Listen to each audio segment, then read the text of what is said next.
திருச்சிற்றம்பலம். தொல்லை இரும்பிறவிச் சூழ்ந்தலை நீக்கி அல்லல்லறுத்தானந்தமாக்கியதே எல்லை மறுவா நெறியளிக்கும் வாதவூரெங்கோன்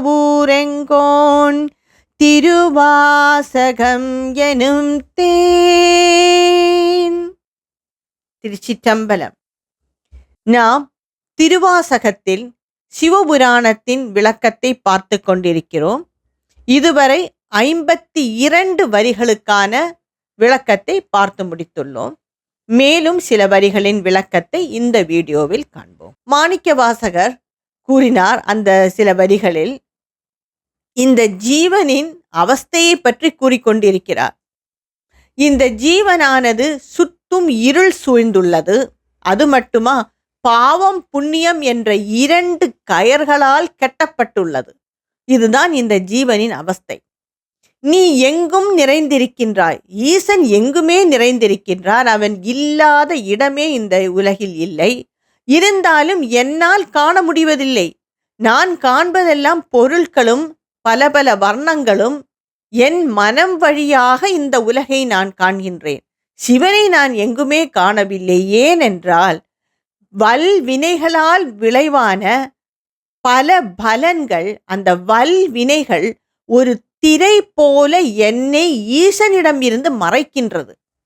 இந்த திரையை நீ விலக்க அருள வேண்டும் என்று மாணிக்கவாசகர் சென்ற சில வரிகளில் கூறினார்.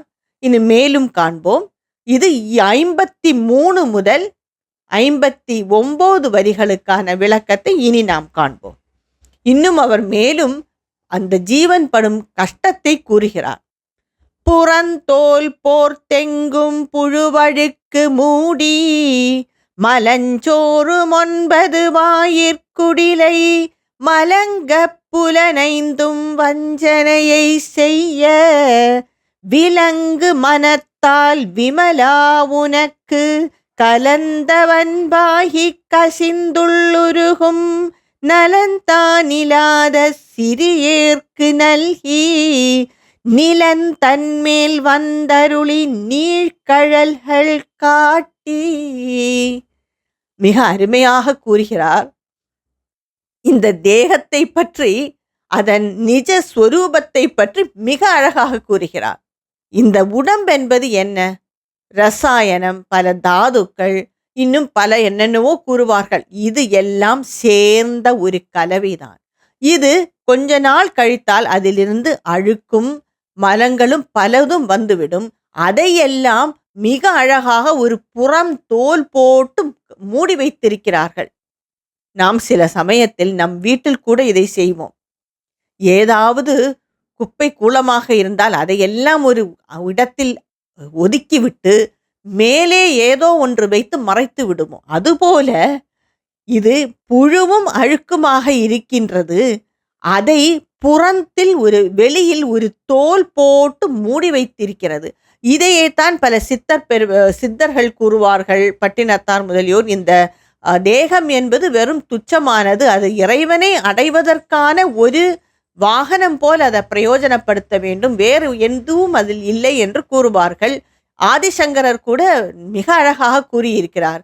இந்த உடம்பு என்பது வெறும் சதையும் மாமிசமும் இது மட்டும்தான் என்று கூறியிருக்கிறார். இதுபோல் இந்த ஆத்மாவை உணர்ந்தவர்கள் எல்லோருமே அந்த ஆத்மாவில் உள்ளிருக்கும் ஒளியைத்தான் மதிக்கிறார்களே தவிர இந்த உடலை மதிக்காமல் இல்லை. ஆனால் அதற்கு பெரிதும் விலை கொடுப்பது இல்லை. இதுபோல் மலஞ்சோர் 9 வாயிற்குடிலை, இது இந்த உடம்பு என்பது ஒரு குடில் போல், ஒரு வீடு போல், அவ்வளவுதான், ஒரு பெட்டகம் போல் இருக்கிறது. அதில் வழியாக அழுக்குகளும் வெளியில் வருகிறது. எல்லாமே அந்த 9 துவாரங்கள் இந்த உடம்புக்கு இருக்கிறது. இதை ஒரு சிட்டி ஆஃப் 9 கேட்ஸ்னு ஆங்கிலத்தில் கூறுவார்கள். இந்த உடம்புக்கு ஒரு 9 துவாரங்கள் இருக்கிறது. அது என்னவென்றால் 2 கண்கள், 2 நாசிகள், 2 காது, ஒரு வாய். இது இங்கேயே 7 போய்விட்டது. கருவாய், எருவாய், 9 துவாரங்கள். இதில் எல்லாமே உள்ளிருந்து அழுக்குகளைத்தான் வெளியில் தள்ளிக்கொண்டே இருக்கிறது. ஏனென்றால் அந்த அழுக்கு உள்ளே கட்டிவிட்டால் இன்னும் கெட்டு போய்விடும். அதனால் இந்த 9 துவாரங்கள் வழியாகவும் ஏதோ ஒரு விதமான அழுக்குகளை தான் வெளியில் தள்ளிக் கொண்டிருக்கிறது. மலங்க புலனைந்தும் வஞ்சனையை செய்ய, இந்த உலகத்தை நான் காண வேண்டும் என்றால் இந்த 5 புலன்களால் தான். 5 இந்திரியங்கள் என்று கூறுவார்கள். காது, கண், நுகர்வதற்கு நாசிகள், வாய், இந்த தோல். இந்த 5 இந்திரியங்கள் வழியாகத்தான், புலன்கள் வழியாகத்தான் இந்த மனம் இந்த உலகை காண்கிறது. இந்த உலகும் இந்த 5 இந்திரியங்கள் வழியாக, இந்த 5 புலன்கள் வழியாகத்தான் நாம் மனதுக்கு செல்கின்றது.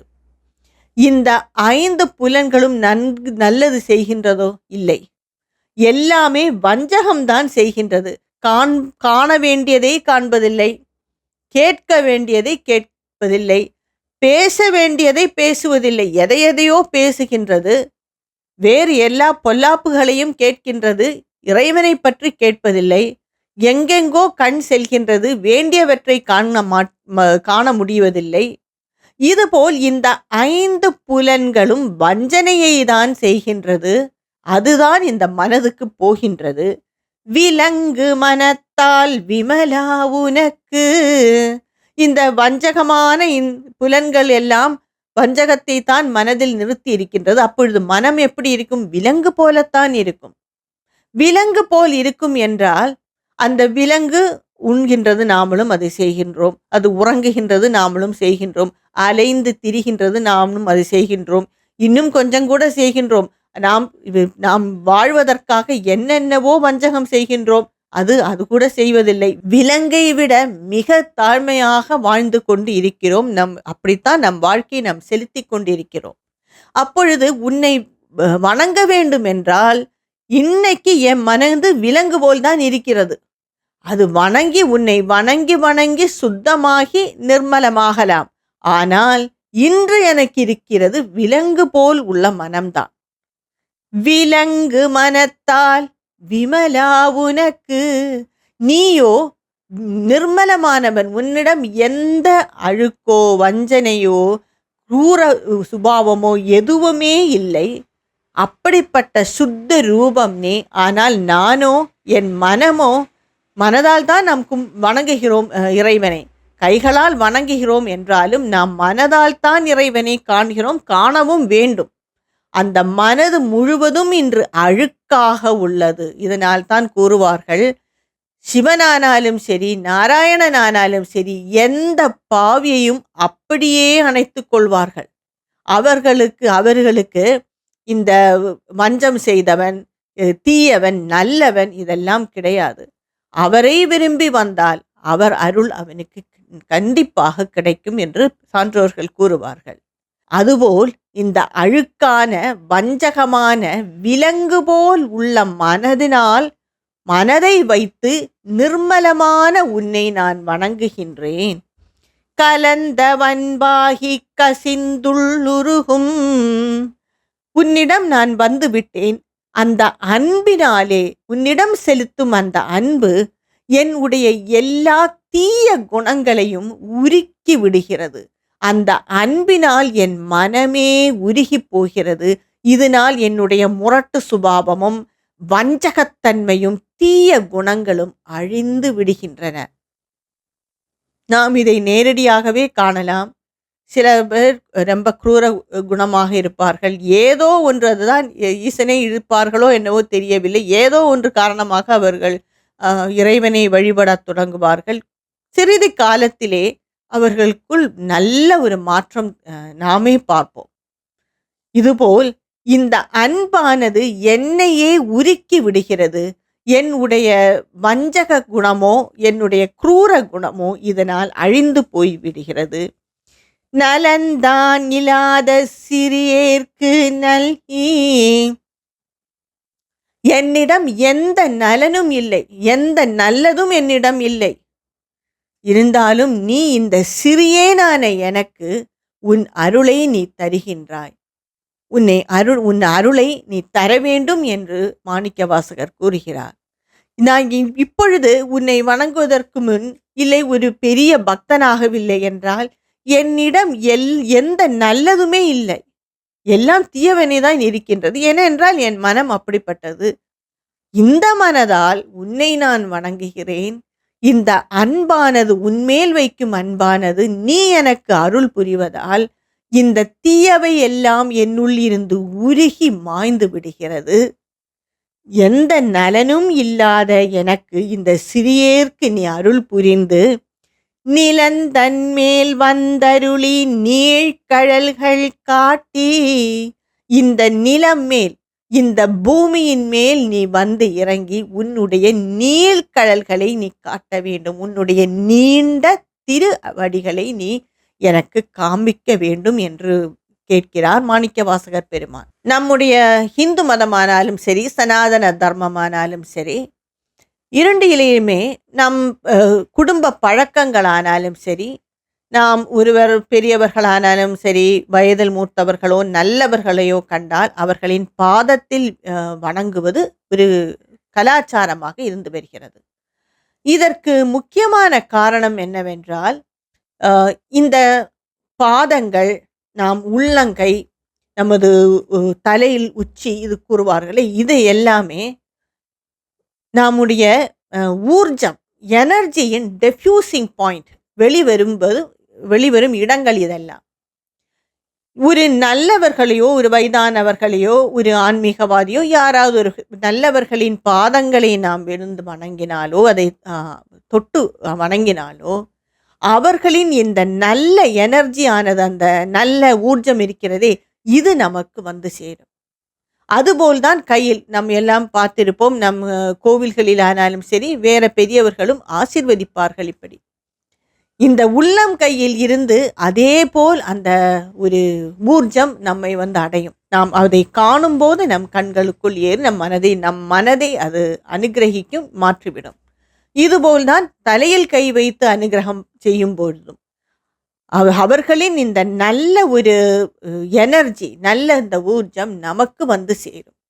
இதனால்தான் திரும்பவும் மாணிக்கவாசகர் பெருமான் அந்த திருவடிகளையே வணங்க கூறுகிறார். நாம் மனதில் அவ்வாறு சிவனின் திருவடிகளை நினைத்தாலே போதும், அவரின் அந்த அருள் நமக்கு வந்து சேரும். இது ஒரு முக்கியமான சூக்ஷ்மமான முறையாக இந்த நம் மதத்திலும் நம் கலாச்சாரத்திலும் இருக்கிறது. இது நமக்கு எல்லாருக்குமே தெரிந்து எல்லாரும் செய்திருக்கின்ற ஒரு பழக்கம், இன்றும் செய்து கொண்டிருக்கின்றோம். இந்த அழகான எனக்கு நீ அருள் புரிந்து நீ இந்த நிலத்தின் மேல் வந்து இறங்கி உன்னுடைய அழகான திருவடிகளை காண்பி, நான் அதை பார்த்து உன் அருள் எனக்கு கிடைக்கட்டும் என்று கூறுகிறார் மாணிக்கவாசகர் பெருமான். இன்னும் மேலும் சில வரிகளின் விளக்கத்தை காண்போம். இது 60 முதல் 63 வரிகளுக்கான விளக்கம். ஞாயிற்கடையாய் கிடந்த அடியேற்கு தாயிற் சிறந்த தயாவான தத்துவனே, மாசற்ற ஜோதி மலர்ந்த மலர்ச்சுடரே, தேசனே தேனாரமுதே சிவபுரனே. ஞாயிற்கடையாய் கிடந்த அடியேற்கு, நாய் என்று கூறுகிறார். மனித ஜென்மத்தை ஒரு நாயுடன் ஒப்பிடுகிறார் மாணிக்கவாசகர் பெருமான். ஏன்? நாயின் தன்மை என்னவென்றால் அது மிகவும் நன்றி உள்ளது, எல்லாம் சரிதான். ஆனால் யார் யார் அதற்கு உணவு கொடுக்கிறாரோ அதன் பின்னே அது போய்விடும். யார் இன்று நான் கொடுப்பேன், என் பின்னாடி வரும், நாளை நீங்களாக இருக்கலாம், நாளை உங்கள் எதிரியாக இருக்கலாம், என் எதிரியாக இருக்கலாம், யாரோ நாளை வேறொருவராக இருக்கலாம், அதன் பின்னாடி அது போய்விடும். இப்படி யார் எங்கு உணவு கொடுக்கிறார்களோ அதன் பின்னாடி அது போய்விடும். அதற்கு என்று ஒரு சுயமான மரியாதையோ தன்மையோ கிடையாது. வேல்யூஸ்னு கூறுவார்களே, அதற்கு எதுவுமே கிடையாது. எங்கு கூப்பிடுகிறார்களோ அங்கே போய்விடும். இதுபோல்தான் அதையும் விடக்கே ஞாயிற்கடையாய் இன்னும் கீழாக இருக்கிறேன் நான் என்று கூறுகிறார் மாணிக்கவாசகர். ஒரு அளவிற்கு இது சரியும் தான். ஏனென்றால் ஆப்பர்ச்சுனிட்டி என்ற பெயரில் நாம் யார் எங்கு கூப்பிட்டாலும் அங்கு வேலை பார்க்க போய்விடுகிறோம். யார் நம்மளை புகழ்ந்து பேசினார்களும் அவர்களே நல்லவர்கள் என்று நாம் அதை நம்பி விடுகிறோம். நமக்கு கொஞ்சம் பெனிஃபிட்ஸ் கூட யாராவது கொடுத்தார்கள் என்றால் இந்த கம்பெனியை விட்டு அந்த கம்பெனிக்கு போய் விடுவோம். இதுபோல எல்லாமே திறமை என்ற ஒரு கோட்டுக்குள் நாம் எந்த ஒரு கட்டுப்பாடும் இல்லாமல் மனம் போன போக்கிலே வாழ்ந்து கொண்டிருக்கிறோம். இதனால் தான் கூறுகிறார், நாயிலும் கீழான எனக்கு கிடந்த அடியேற்கு தாயிற் சிறந்த தயாமான தத்துவனே. ஆனால் நீயோ எப்படி இருக்கிறாய்? தாயிலும் சிறந்தவனாக இருக்கிறாய். தாய் என்று கூறுகிறார்களே, ஏனென்றால் தாய் என்பதே குழந்தைகள் எத்தனை பேர் இருந்தாலும் சரி, ஒரு குழந்தையானாலும் சரி, பழங்காலத்தை போல் 10 12 குழந்தைகளானாலும் சரி, அவர்களின் நன்மையை மட்டுமே அந்த தாய் காண்பாள். அவர்களுக்கு தீய குணங்கள் இருக்கலாம், வஞ்சனைகள் இருக்கலாம், குரூர சுபாவமாக இருக்கலாம். அந்த தாய் கண்ணோடு பார்க்கும்போது அவர்களின் எந்த கெட்ட குணமும் அவர்களுக்கு தெரியாது. நன்மையை மட்டுமே உறிஞ்சுவார்கள். நன்மையை மட்டுமே பார்ப்பவள் தாய். அதனால்தான் சிவனை தாயிலும் சிறந்தவன்.